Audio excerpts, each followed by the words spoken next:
عطا محمد نور معروف به استاد عطا، والی سابق بلخ و رئیس جمعیت اسلامی افغانستان، بزرگترین تشکل سیاسی تاجیکان آن کشور طوری به نظر می رسد به فرمانده رقم اول جبهه نو در حال تشکل به ضد جنبش طالبان تبدیل می یابد.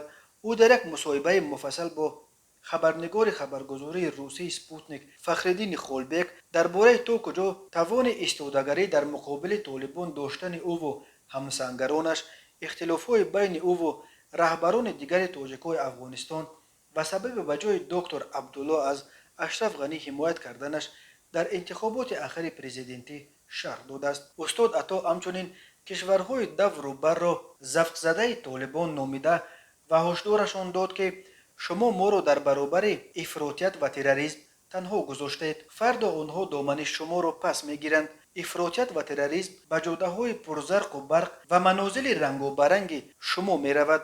کشورهای آسیای مرکزی، روسیه، چین نیز در جریان این باشند، نه فقط ناتو و امریکا و اروپا.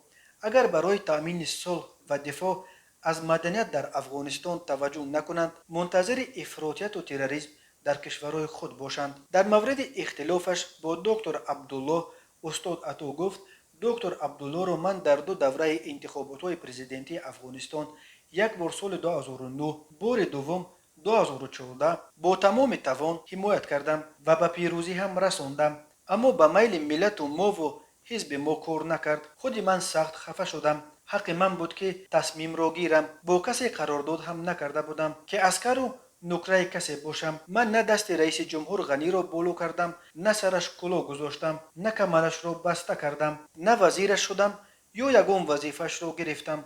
والی بودم که با زوری خود گرفتم و با خواهش خودم رفتم. نمیفهمم که چرا معامله کردم و فروختم. استاد عطا میگوید در ائتلافی که حالا به ضد طالبان شکل گرفته است، در مقاومت ضد طالب همیشه تاجیک‌ها اول بودند و حالا هم هستند. نیروهای ضد طالب را که از برادران پشتون و هزاره و ازبک و ترکمن و غیره عبارت است، ما روبری کرده بودیم و حالا هم خواهیم کرد به خاطر آینده یک افغانستان آزاد. استاد عطا با وجود آنکه قسمت زیادی حتی ولایت‌های شمال افغانستان را جنگجویان طالب تصرف کردند، مطمئن است که زور طالبان برای گرفتن تمام افغانستان و تمام قدرت در این کشور نمیرسد. طالب قوی نیست، پشتشان قوی و مکار است، وگرنه این لشکر سیاه مزدور جهالت را خود مردم با کلند و کلتک میراند. مشکل این است که ما نه با طالبان بلکه پشتیبانشان میجنگیم. در عکس حال به اطمینان میگویم که در یک هفته گلیم طالب را از شمال جمع میکنیم.